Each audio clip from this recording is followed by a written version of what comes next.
Well, good afternoon.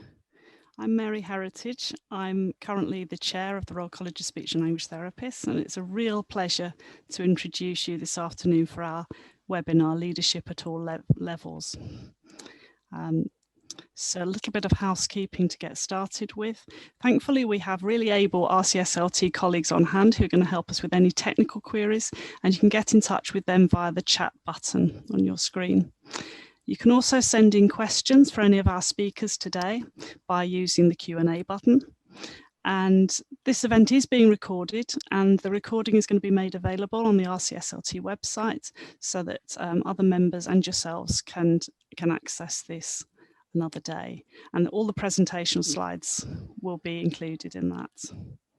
Finally, we're really grateful if you would fill out the evaluation form that's going to pop up in a new window immediately after the webinar closes. Thank you. And if you use Twitter, please do use the hashtag RCSLT webinar. Thank you. So, with great pleasure, I'm going to introduce my fellow presenters. There's Irma Donaldson, Vanessa Hayward, Carrie Biddle, and Victoria Harris, who are going to join me as panelists today. So I'm a leader in the NHS as well as in RCSLT, and my leadership roles are both in the organisation I work for and the system in Derbyshire where I'm employed. Thanks, Kaylee. And the next slide, please. So what is leadership? 3 quotes here, just run through, thank you. These come from something I found from Bass, Sirrett and Hogg. You can read that. It's about influencing someone to be the best they can be, influencing someone to do better, and influencing people by what you say and do. Thank you. Next slide. So the difference between leadership and management. Many of us are working both as leaders and managers at the same time. So if you just scroll through those, please, Kaylee, thank you. So the leader brings vision to people, sets the direction, the manager executes that vision and makes that real. But often a person is both a leader and a manager at different times. Thank you. So leadership opportunities exist for us all at different levels, whether we're an assistant, a student, newly qualified, fully qualified, specialist or retired. There are different sorts of leadership, operational, professional and clinical leadership. When we're developing our leadership, we might think about the impact we have on our peers, on the services we work within. So you might bring new knowledge, fresh eyes, curiosity and asking great questions. Those are all types of leadership. And you'll always be making a difference with the people that you're working with and their families. And finally, really important that we remember that calling out poor practice or poor service delivery where it's needed is an important part of being a leader. So I guess many of you will be clinicians, will be setting and maintaining clinical standards, ensuring safety, patient experience, effective outcomes. And will be developing others in the profession in your setting and in your multidisciplinary team. And I want you to just think about, on the last day you were in clinical practice, maybe that was this morning, maybe that was yesterday, who did you influence by what you did, what you said, and the way you were? Was it the person using the service? Was it their family, a speech and language therapy colleague working in another discipline, or someone else? And what do you think they might have been impacted by? Was it your communication skills, your technical ability, how you practice your craft? And I'm sure it was over all of that, the way you made them feel, the confidence you left them with, and the impact you had. That's really your leadership. So I'm thinking also about what about more formal leadership roles, the ones that are written into your job role, supervising others, appraising, giving feedback, evaluating, setting standards, implementing policy and authorising absence. If you're in that sort of formal leadership role, how might your more junior colleagues describe you? What areas do you think they would suggest that you could be developing? And I also at this point want to give a plug to the number of leadership roles that exist within our professional body, within the Royal College. And we're always looking for people to further their leadership journey by picking up those roles. We're looking for people from any different backgrounds, so please get in touch with any of us about how you might get more involved. So speech and language therapists have a huge variety of qualities and skills which transfer into leadership, and you've already got a mix of skills at your disposal, and Irma's going to talk about more of those later. There's no one type of person that fits into a leadership mould. There are many ways that you can be a leader. So find a way to be a leader that feels authentic to you. And to illustrate that, I'm going to tell you a bit about my journey, if I may. As a junior speech and language therapist, a while back in a big and well-known department, I spotted changes that could make us more efficient. And I found it quite hard then to have my suggestions picked up. It seemed to me that you really needed to have the right job role or title to give you the authority to lead improvements. And that's really what spurred me on to apply for a more senior role in order to gain that authority to lead. Nowadays, I hope we're more likely to ask for and expect colleagues at every level who are new in their career to demonstrate leadership, to help us see how else we will facilitate changes in behaviour and understanding in the families that we're working with. As a junior leader in my career, I was struck by the pastoral responsibility over my team. On the first day, on my very first day, a very experienced specialist who now came into my team brought to me a crisis at home, and I needed to provide some urgent support for her. And all I had in my toolkit was empathy and kindness. I didn't even know the right policy to refer to. It turned out, of course, that empathy and kindness were exactly and everything she needed. So as I grew, my formal leadership responsibilities grew too. And as a clinical leader with a special interest, and as a team leader, and a manager responsible for performance and development of colleagues, and also as an advocate for my profession. When you're an SLT in a multidisciplinary team, you're the lead SLT. And I took on larger roles and started to line manage people who led their own teams. I drew from my experiences of managers who'd been my role models. I was quite young to have that sort of responsibility, and I was also learning how to be a mother, how to juggle home, family and work responsibilities.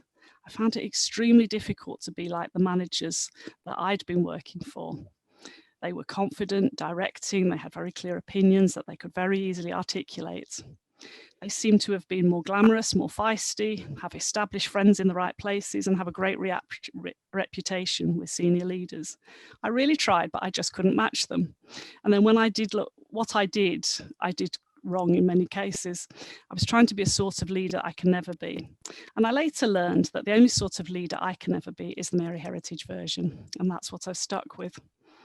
So understanding myself helped me realise that my leadership will be quieter, flexible, tenacious, dynamic, a bit unconventional sometimes, ambitious, stretching and creative, with a focus on developing people rather than commanding them, and setting vision for high standards and enabling them to help me reach them. I got it wrong in many ways, but I did learn all the time. So looking back, whatever my job role was, there was a leadership opportunity. Clinical leaders develop increased understanding and high standards within a setting. Operational leaders manage people and services, and professional leaders set and maintain standards for our profession and are the voice of SLT in our teams, organisations and settings. All leaders are taking others along a journey to a better future. It's a really dynamic role, whereas managers are really focusing on keeping things under control, managing the status quo. And we can be both. The best managers are definitely also great leaders. And great leaders may not ever have to manage anyone other than themselves. So next slide, please, Kaylee. So we've been through a huge period of change. Some questions you might want to reflect on later about who you followed during the pandemic, how people followed you, the sort of leadership that was needed in an exceptionally different time. And the next slide, please. So there's some more that you might want to think through. Your best examples of great leaders in or out of work, the leaders that have influenced you. And the next slide, please. And think about how you might lead in your role, whether you're a professional lead,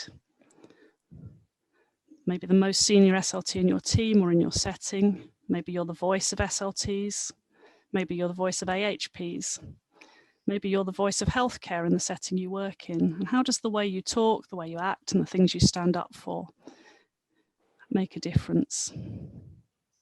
Maybe you're a senior manager. Some of us are in those senior roles, and our focus is much more on strategic direction, vision for the future, supporting and guiding the top decision makers. We have to also think about managing upwards. What do the leaders I'm supporting need from me and my colleagues? And for all of us, we can be social leaders or thought leaders. So a group of people with a shared purpose or goal usually needs a formal leader. But what we call nowadays distributed leadership is something that we're recognizing. Social movements are getting more common and more powerful. So how can you and others create a change? How does social media support informal leadership around that common purpose amongst people who don't have formal leadership roles? Huge influence. Thank you, Kaylee. So at the end of my slot, 5 takeaway points. Leadership is different from management. We need both. You need to be able to influence. You don't need a label or a role to be a leader. You can be a leader at any time and all the way through your career. And your unique skills and values are enough to be a really effective leader. Be yourself. So with great pleasure, I'm now going to pass the baton over to Irma, who's going to continue. Thanks, Irma. Thank you, Mary. Next slide, please, Kaylee. So I'm going to be looking at an overview of leadership skills as a speech and language therapist. Next slide. So just to give you a bit of an outline, I started my career in 1993. I didn't have a roadmap. I had no idea of what I wanted to do as a speech and language therapist. I was just excited to get onto the course. I didn't have an idea of what leadership looked like. All I knew is that I wanted to make a difference and I wanted to work with people with disabilities. Next slide. I had to understand what a speech and language therapist does, and how many of us are asked this question: what does a speech and language therapist do? And how often are we trying to help people understand the nature of the work that we do and the impact that it does? But when thinking about leadership skills, I wanted for us to actually ask ourselves that question, because I really believe that as a speech and language therapist, the skills that we develop when we're thinking about the individual patient or service users, and the skills that we establish to help us support somebody to make a change in their communication skills or their eating and drinking skills, they are fundamental to actually what good leadership is. Next slide. So as students, we're taught to, and we develop as we become professional therapists, and even and when we're working as assistants. So across the range of different skills, types of roles that we have, we ask questions. We're very good at asking questions. We're trying to work out what's going on. How can I help with what's going on? What's going to have the biggest impact with what's going on? Regardless of the client group that we're working in, we're always asking questions. If I do this, will it make a difference?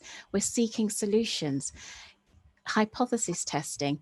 If I'm seeing something happening in the client in front of me, if I suggest this change, will it have the impact? Will it have the outcome that I'm wanting it to have? While we're actually on the individual level of the person that's in front of us, with the difficulty that we're hoping to make a difference in, we're engaging them, and we're engaging their caregivers or their families or their teachers. We're trying to understand the other person. We're trying to understand what's motivating them, what their concerns are. We're trying to establish trust by being transparent and open about what we know and what we think can happen. But we're also trying to understand what's going on for them, because it's by understanding what's going on for them in so many different spheres that we can actually help to influence them to see that things can be different. I see our role as speech and language therapists as hope givers, where they're looking at what can we do to make a difference, to make this better, to make the situation better, to make this more enjoyable, this more engaged, this more communicative, to enable somebody to have a better quality of life for themselves, but also in the way that they interact with the people around them. Next slide, please. Sometimes people see things differently to us, and sometimes the views that we hold and the views that somebody else holds are very, very different.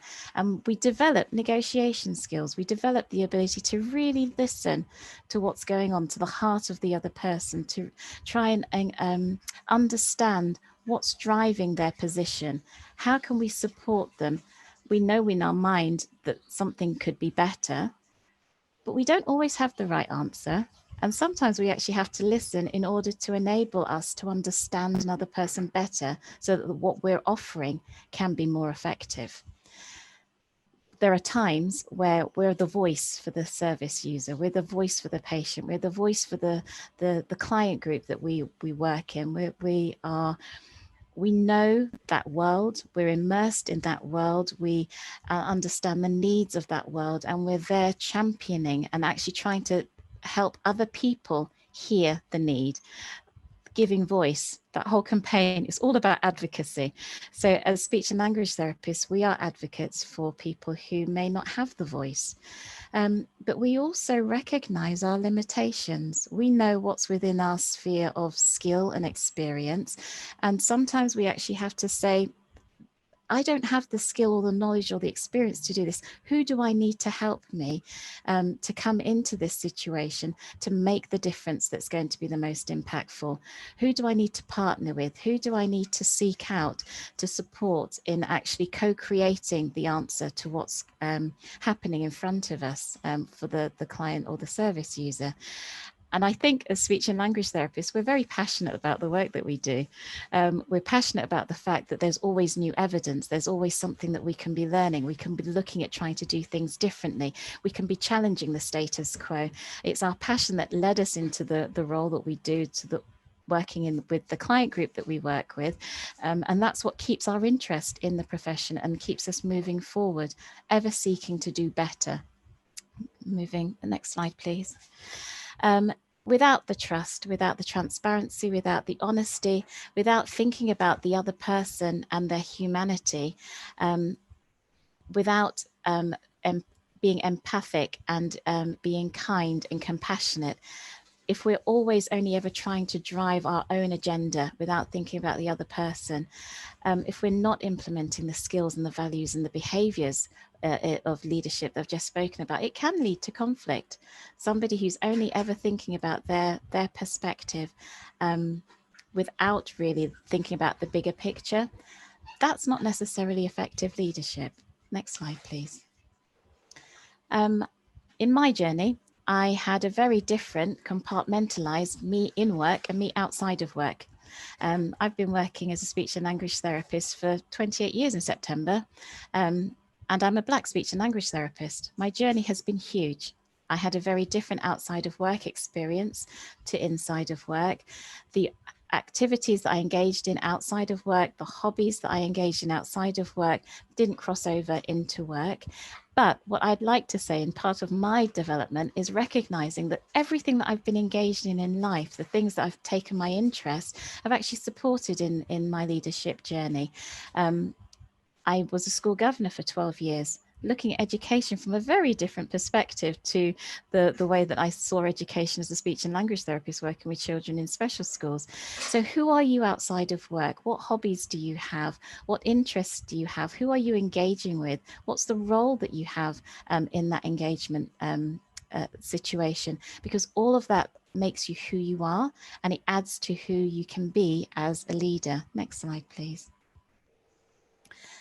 If I think about my own journey with leadership and my struggles with seeing myself as a leader, I would say that one of the biggest things was mindset, a lack of confidence in actually seeing myself as a leader because of the misperceptions that I had of leadership.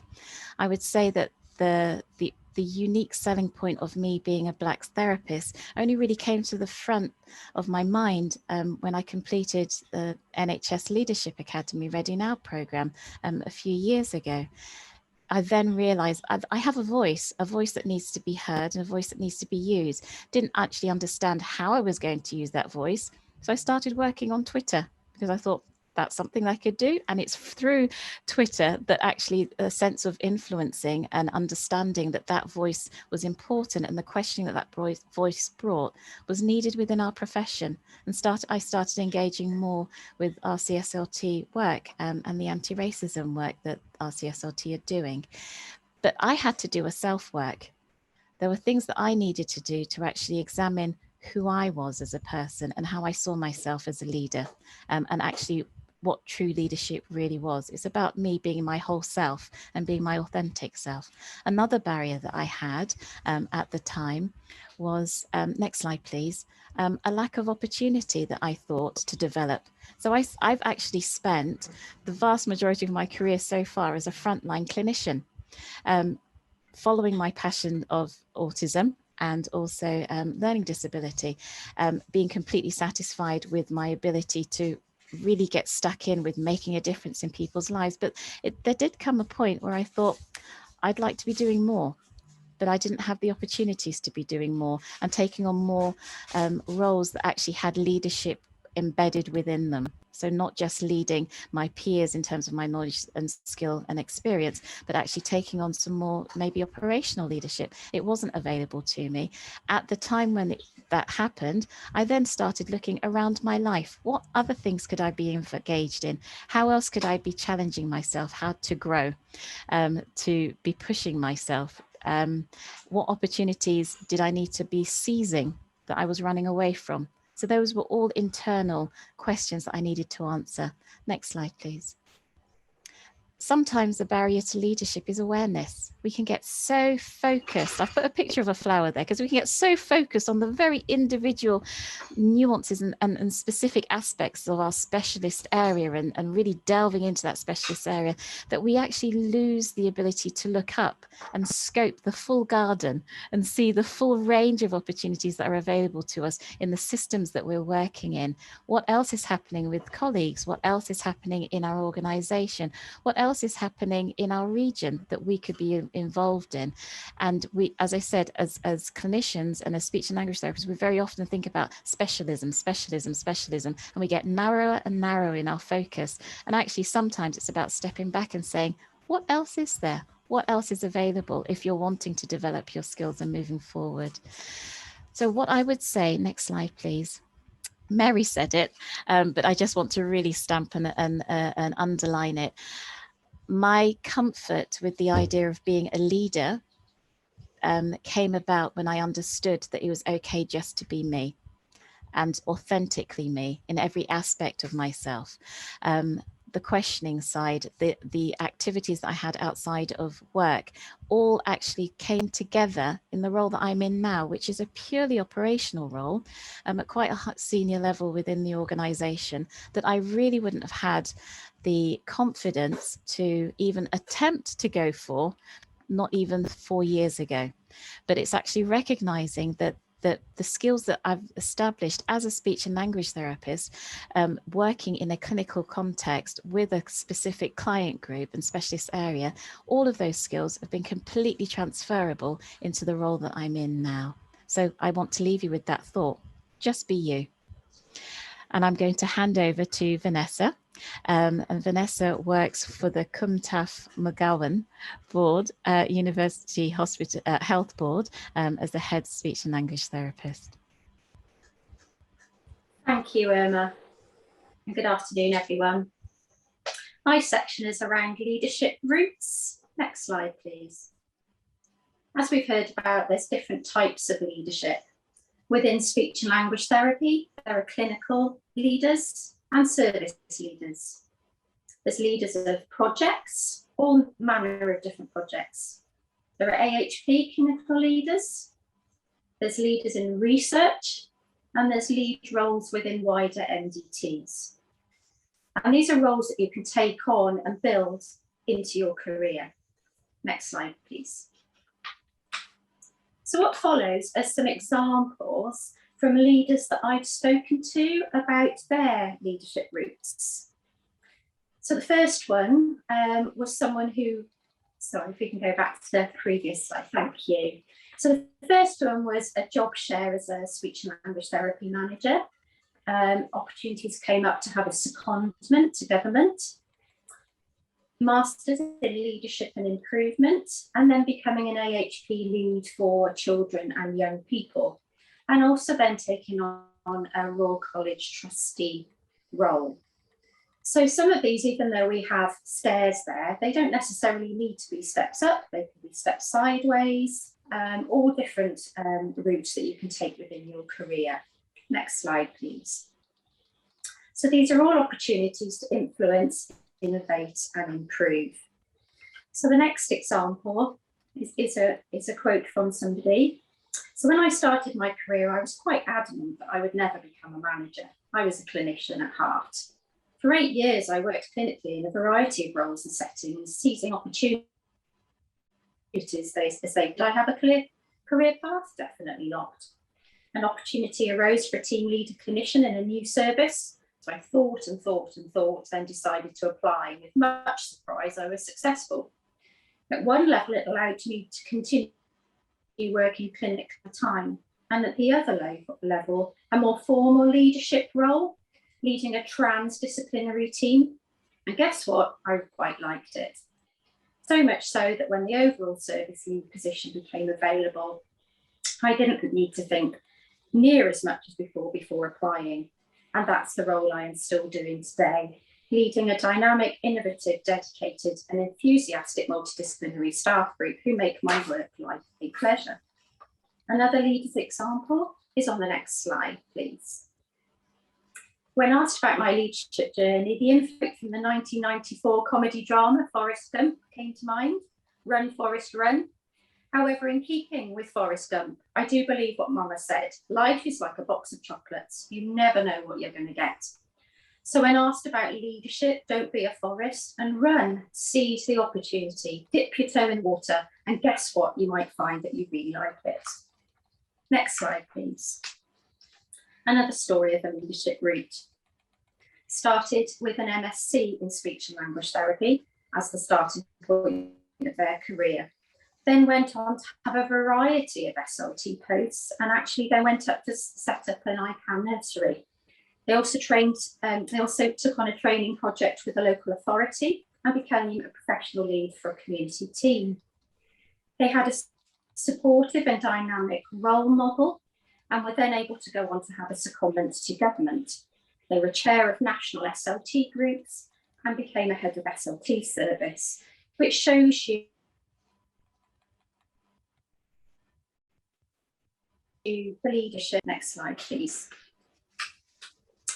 The next slide, I feel rather privileged to be in a profession where there's always been strong, positive leadership role models. And I think SLT have been ahead of the game, leading the way in styles of leadership and management, as mentioned earlier, empathy, compassionate management, transformational leadership.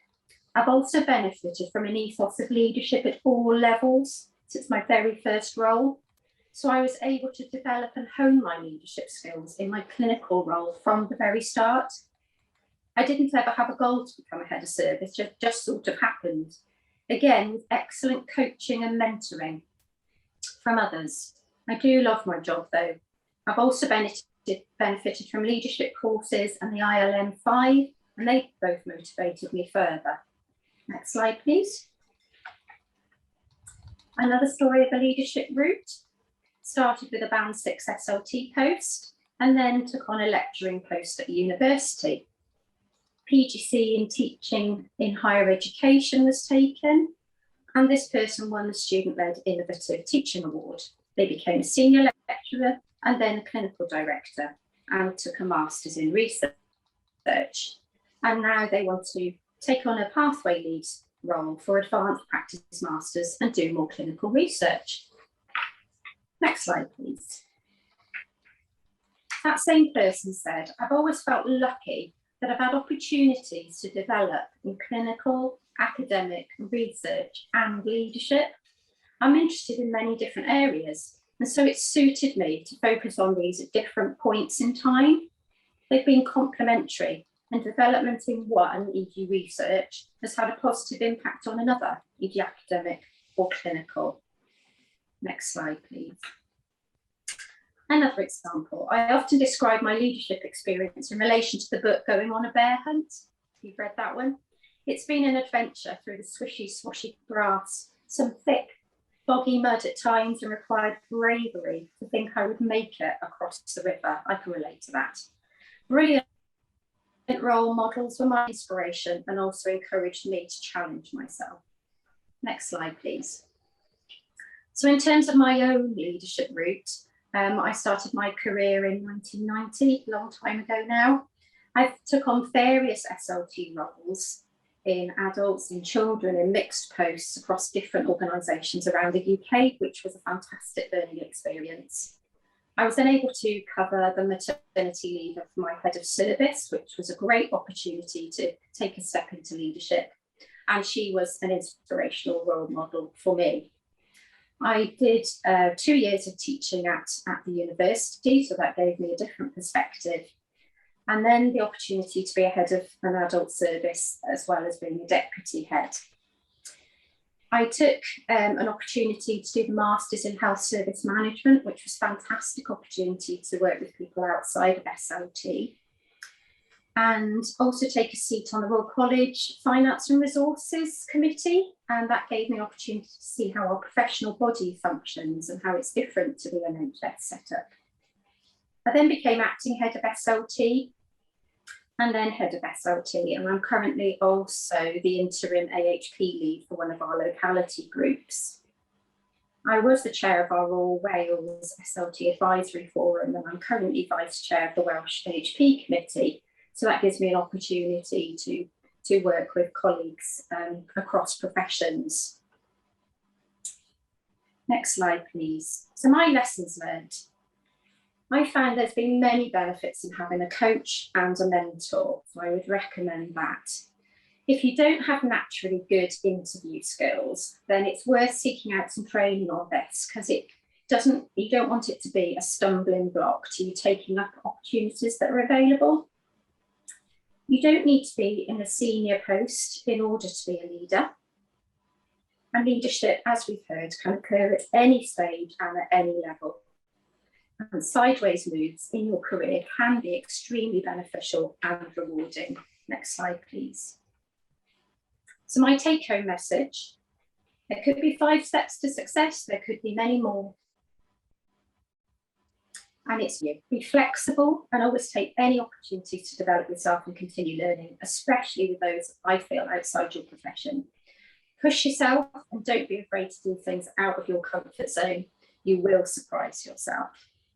So I'm now going to pass on to Carrie and Vicky for the next section. Carrie Biddle, who is Regional Head of Allied Health Professions for Health Education England, and Victoria Harris, Head of Learning for the Review. Thank you very much, Vanessa. That's really, really interesting. Thank you. And this sort of segues nicely into the learning resources. We're going to share your message about always keep learning. So now I'm just going to try to share my screen. So while Vicky's sharing her screen, I'm just going to introduce you to what is coming up and what she's going to be sharing with you. So between us, we're hopefully going to give you an interactive view of the RCSLT leadership web pages that were refreshed last year. So hello, my name is Carrie. I am a speech and language therapist by profession, and I work in the Southwest for HE. And prior to this role, when I was in a leadership fellowship position, I contacted Vicky and the college and said, I've moved into a strategic role. I look around me and I see SLTs everywhere working as dynamic, successful, effective leaders. And I don't see this reflected in our RCSLT leadership guidance. I'm here, I'm keen to connect and help. So I worked with Vicky last year as the project lead on updating the web pages. Vanessa, who's just presented, was also part of our group. We had representation from leaders of different types across our nations to join us in refreshing the offer for members. And it's available now. We had to pause it due to COVID, but actually that was a really helpful pause and stand back. And actually that reflects some of what we've seen people talk about today in leadership. Sometimes rushing and getting on may get you there quickly, but may not get you where you want to be for the longer term.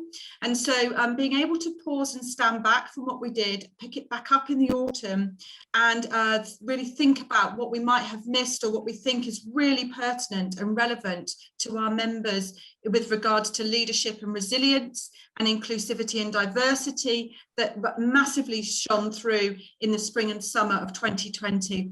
We were able to add that in before we launched it.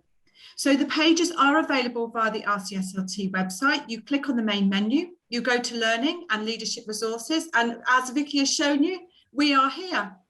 So the idea is that it provides you a range of leadership learning resources, some quick reads, some short videos, and then longer options of papers, reading materials, courses, online offerings, and the like, around a whole host of different leadership offers.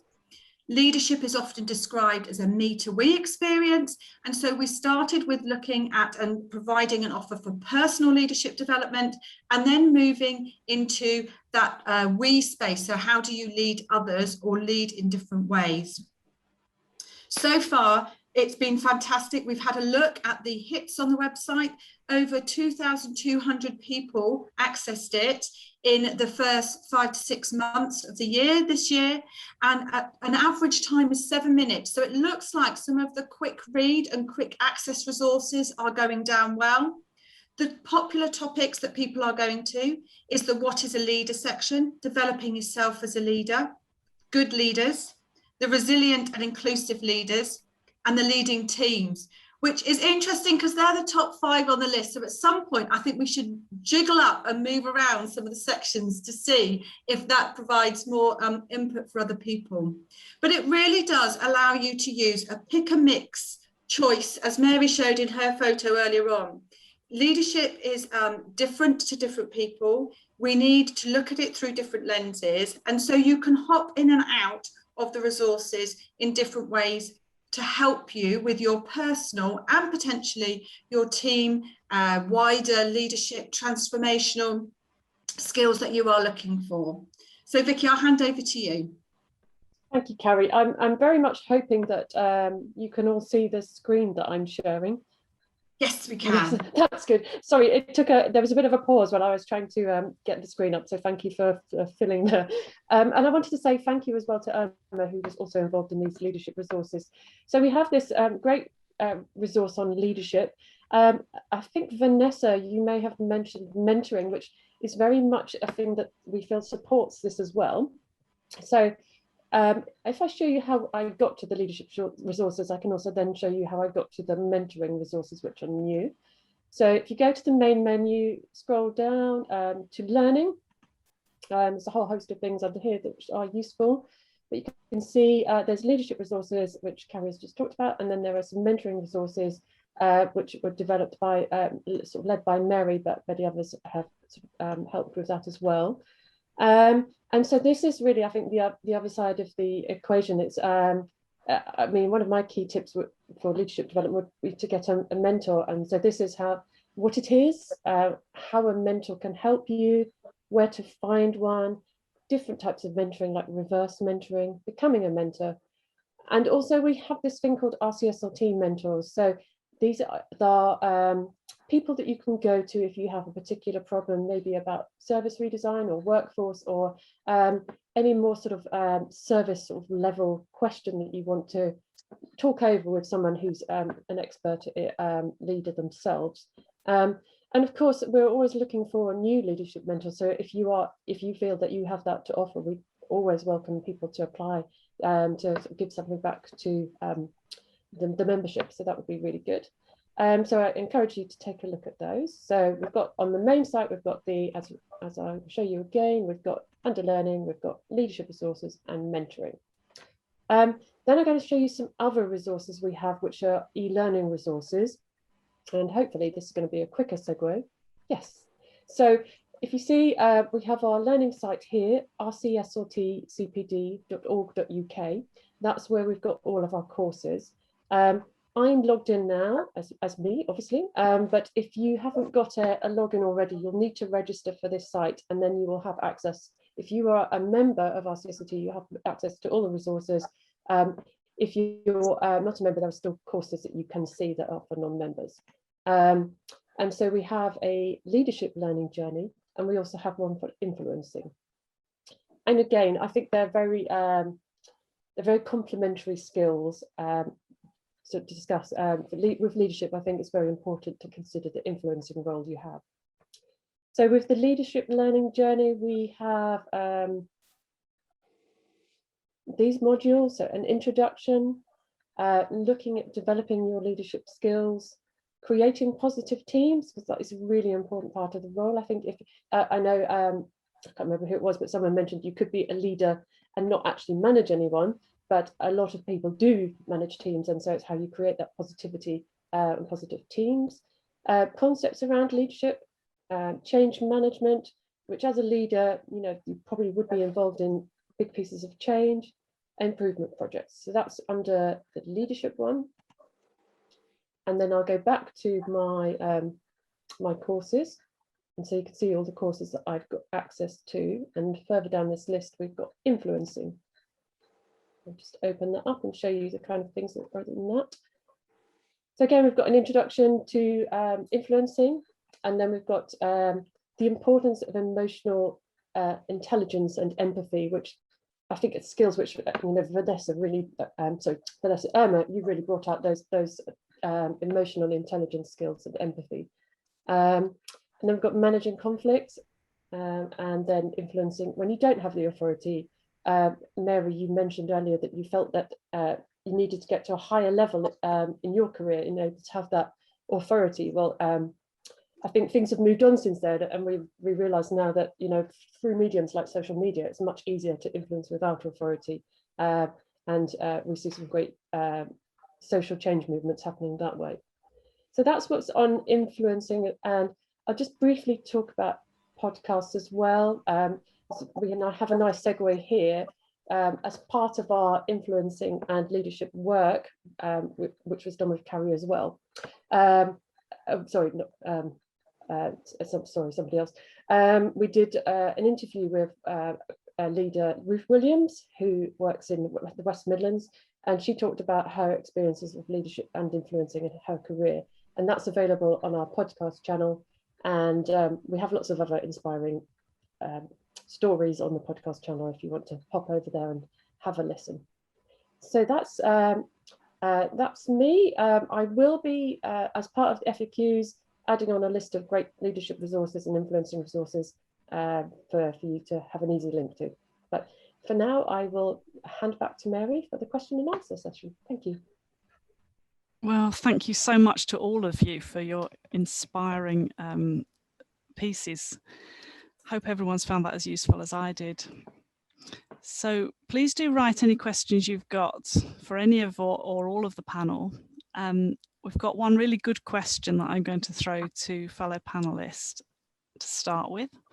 That's come from one of our delegates today. Who or what do you think was your biggest motivation or inspiration to want to be a leader or to take on a management role? So biggest motivations and inspirations. I'm going to ask Irma. Have you got an answer to that, Irma? I have, and I won't say that it's any one person. What I would say is that I was influenced by both experiencing poor leadership and management and good. So I learned how not to and thought, I'll never do that, as well as actually, that's awesome. That person is absolutely amazing. What is it that they're doing? Why and how are they making me feel? And that's why I want to be like them. So it's twofold. My inspiration to actually saying, I can do this in a different way and I can be me doing it came from learning how not to, as a result of having some poor experiences, as well as having some amazing leaders working with me. So the good, the bad and the ugly helped me move forward, I think. Thanks, Irma. Great answer. Anyone else? Vanessa? Yeah, I think very similar to Irma, actually. I definitely had an inspiration.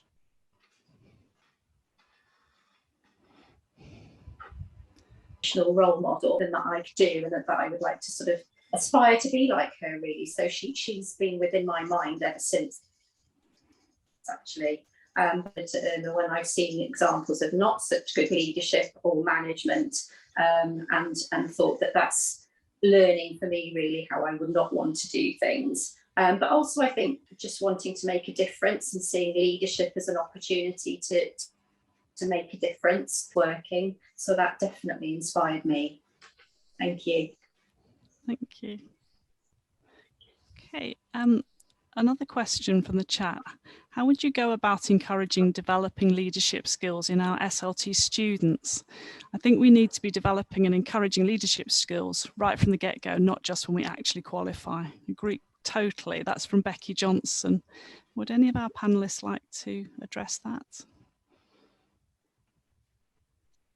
Vicky, thank you. Yeah, thank you. Yeah, I totally agree. And we are always excited to see when students are involved in campaigns like Giving Voice, or if they are engaging in Twitter discussions. I think it is a lot easier these days, as I was saying before, to really get your voice out there. And if you have a passion, you now have a platform. So I'd encourage students to not think of leadership as something to do with more career level, but what are you passionate about, and then seek out the opportunities where you can lead and influence.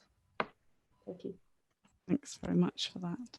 So another question is, how do you shake off the image you have in your head of what a leader is, especially if you perhaps have had role models who do things in the way you would do it, if you haven't had role models who do things in the way you would do it? So in practical terms, do you keep a reflective diary or talk to people outside of work? Thank you, Vanessa, for that. Go on, Carrie, thank you. So I think this is a really good question, and actually it picks up on the other bit around motivational role models or inspirational people that you see, because sometimes on that side, sometimes you can see people, they're almost wearing shoes that don't quite fit, and in trying to emulate the leader, they lose sight of who they are in that space, and it doesn't come across as that kind of authentic, believable leadership. So I would always say, leadership is something that starts with you and it comes from within. And so it's about your values, what's important to you, that your actions match your words, that's seen out. And if your experience is either you've had a really poor experience and you think, whatever I'm going to be as a leader, I'm not going to be like that person, or what I value most when I look for leaders is X, Y, and Z, then it's constantly checking yourself and looking in the mirror. So yeah, reflective diaries, reflection. I do lots of reflection about what did I do well? Where can I do better? What would I not do again? Because you all get those uncomfortable moments where afterwards you have a heart sink and you think, I'm never doing it like that again. So that, those are as important to learn from than when things go well. And I think the other thing is, a good test of how good you are as a leader is what's it like to be on the receiving end of me? Because you don't lead in a vacuum, you only lead where other people choose to follow. So constantly asking and speaking to people about how is it for them? How are they being received by you? Not in a tell me how I am doing, but in that constant trying to understand, listening to understand from their perspective and engage with them is a good way of holding that mirror up to yourself. Thanks, Carrie. Irma, did you want to come in? Yeah, I just wanted to state that, even everybody is a leader in life, whether you like it or not, actually. There are people who are watching and following you, regardless of what profession you do, even at home. So what is it that you're engaged in, and what roles do you find yourself? Are you the person that's organizing and making sure that everyone's checking in with everybody? There are things that we do as people, just who we are as a person, that is actually leadership. And I think we sometimes put the label leadership on a title or a set of behaviors, when actually we are all leaders in our spheres of influence around something. So it's really identifying, how am I influencing other people? What impact am I having on other people in all spheres of life? Thanks, Irma. Can I put two questions that I've spotted in the Q&A, one from Vicky and one from Lauren. So first of all, what was your biggest challenge when you first started in leadership management role, and how did you overcome that? And then Lauren brings up imposter syndrome, and I'm sure that for several of us that may have been our biggest challenge. Anyone like to start us off there? Thanks, Carrie. Imposter syndrome is, this is back to people, like Irma said. It's that piece about putting yourself up there and people either agreeing with you or disagreeing with you, and it makes you feel vulnerable. Leaders should feel able to say what they say with the strength and conviction and belief that they have. If you don't believe it, don't say it, is my rule on that. And actually, vulnerability is a human trait. And we all, anyone who says they haven't felt imposter syndrome at some point, I'm just not sure that they're necessarily bringing their whole self to their leadership or to that space or whatever's going on. So it's a good thing. It doesn't feel good, but that's that challenge zone as well. And for me, to be a relevant current leader, you have to keep challenging yourself. Leaders are always learners. It's one of my favorite hashtags, leaders are learners, because it's so important that you keep evolving, learning and moving on. And imposter syndrome and being in that uncomfortable position and then working through it is all part of ongoing leadership development. Brilliant, Carrie. Irma. I think it's recognizing that you actually have something to bring. So yes, I have very definitely stepped into space and thinking, what am I doing here? They all know so much more, or they all are amazing people with, and that comparison is not helpful. Actually, that internal understanding of your worth and what you bring will help you stay in that space, even though you're uncomfortable. But that idea of recognizing that you still need to grow and learn, and that you can learn from everybody else, but you've got something unique that you can bring, and everybody does, and it's understanding what that is. The imposter syndrome that feeling, I don't think we'll ever get away from it. I think we'll always be thinking that we are less than in some way. Well, let me personalize it. I may have that feeling, but it's also recognizing the balance of that actually I may feel like that, but there is still a valid contribution that I can make. Thanks, Irma. And Vanessa had something, and then Vicky.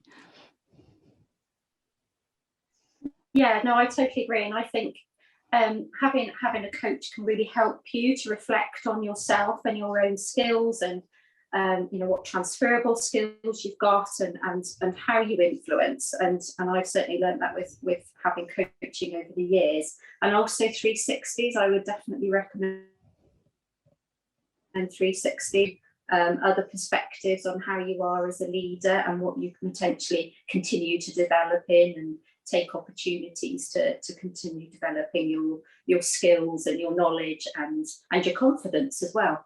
Thank you. Thank you. Vicky, you're on mute. Sorry. I totally agree with what everyone said before. Yeah, when I moved into my role, it was the imposter syndrome. It was like, are you sure is it me that should be doing this role? But then I've sort of come to an awareness that I have to sort of treat it as though, it sounds a bit grand, but if you're like an actor going onto a stage, an actor, they usually say that they feel really sort of gut-wrenching nerves, and they might be running to the loo, and they might feel a bit sick and nauseous. But it's that prepares them for doing their best job on the stage. And I like to think, well, this is my sort of version. What I know that I bring as a passion, and so that's why I should be here. And if it comes out as nerves, that's just one of those things. But I love my job, so I'm gonna keep dealing with the imposter syndrome, but appreciate that sometimes it's a necessary thing. But yeah. Definitely imposter syndrome. I think we all have it. Thanks, Vicky. The really good question about women in leadership, and I suspect that in talking about the barriers and the imposter syndrome, we've started to cover that. I like the way Vanessa brought in 360 feedback, and I think my own story was that I was a little bit damaged having been a speech therapy student between the ages of 18 and 21, which is very young to be given such honest feedback. I found I spent the first part of my career as a registered speech language therapist trying to do everything I could to avoid feedback because I was sure it was going to be damaging. In later parts of my career, I've come to I've been a lot braver and asked for feedback and taken it on and valued it, and even got to the point where I was desperate to have some constructive feedback on ways I could develop. So don't be afraid nowadays of going back and asking people how they see your feedback, how they see your leadership and where your strengths are. I promise you it will be helpful. Another question about how we might support experienced speech and language therapists on their leadership journeys. We talked a bit about students. Are there any other tips about courses or resources, having seen the wonderful range of things that we've now got on our own web pages?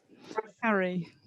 So I have quite a number of people contact me asking me about where do I get my experience if I'm a more senior operational manager looking to go into strategic management. And again, I think it's looking at what's happening and what you're involved in and what your interests and what your knowledge and skills are and strengths in that sense that you might bring, and seeing how you can get involved in pathway work or service development work or transformation work. So you can do it within your role and seek leadership opportunities that way. I also encourage people that, you know, we talk about leadership being a whole person thing, that you can go and have great leadership experience by being involved as a trustee in a charity outside of work. Really excited at the moment looking at someone saying, I really want to develop my personal leadership skills first. And they're going off to do one of these sailing courses where you work as a team to find out what it's like to be a distributed leader and work on their team leadership. But although they're doing it to benefit their professional skills, they're doing it in an outside space and challenging themselves because they don't feel comfortable being at sea. So their vulnerability is at sea, but can they still function and can they build their resilience in their leadership? So you don't have to just think about a course in an institution on paper that says leadership on it. You can be quite wide in that space. And I've answered a question that also came up about secondments and fellowship. So there's a whole range of other places that you may look to go as a senior leader, wanting to experience, step aside, come to the issue from a different seat at the table, that will open up all sorts of things. So my own experience of a secondment when I first worked in HE was that I likened it to being at the top of the faraway tree. You opened up at the top and there was a whole new world of things that I didn't know about. And actually it was great to come at it from a strategic position and not at an operational position. Thanks, Carrie. I'm looking at the time and I'm realizing that an hour has really whizzed by. So I'm going to start to close the webinar now to thank you all for joining us and for asking your really stimulating questions. We're going to collate any of those questions that we haven't already addressed, and they're going to be put into an FAQ document on the website along with the recording and the slides. So we will answer everybody's questions if we can. I want to say a huge thank you to the presenters, to Irma, Vanessa, Carrie and Victoria. You've made this a really powerful learning opportunity for all of us. And thank you also for the RCSLT team who are behind the scenes making it all work for us. So in a moment, the webinar is going to close and you'll be given, instead of seeing our faces, you're going to be given an opportunity to give us feedback. We really will use that to shape our ideas about future learning events like this. So a big thank you to all of you and to the panelists again. Thank you and have a good afternoon.